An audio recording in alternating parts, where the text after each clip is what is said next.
Mabilis na paraan upang malaman kung may ibang Facebook account ang friends o jowa mo. Kagaya po nito, dito mo makikita kung may iba pang Facebook account ang isang tao. Simple at napakadali lang itong malaman. So kung interesado ka sa tips and tricks natin ngayon ay panoorin ang video hanggang matapos, upang malaman ang step-by-step na gagawin natin. So let's proceed.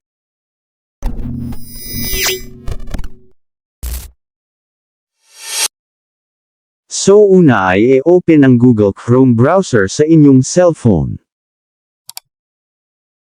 Then i-type ang www.facebook.com/login/identify.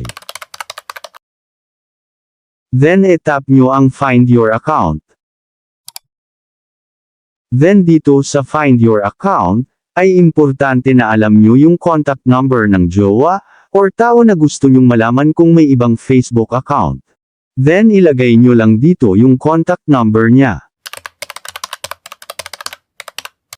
Pagkatapos ay i-click ang Continue.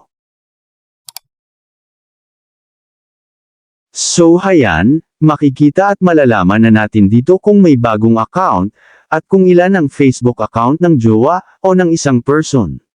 So kung may natutunan ka sa tips and tricks natin ngayon, ay baka pwedeng humingi ng isang like, at pa-subscribe na din po sa ating channel.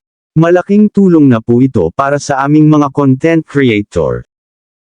So ayan, sana po ay nagustuhan nyo ang video natin ngayon, at maraming salamat po sa mga nag-subscribe, at kung bago ka palang napadaan sa channel na ito, at gusto mo ng mga ganitong video, ay huwag po sana kalimutang mag-like, subscribe, at pindutin ang notification bell button, upang updated po kayo once na mag-upload ako ng bagong video.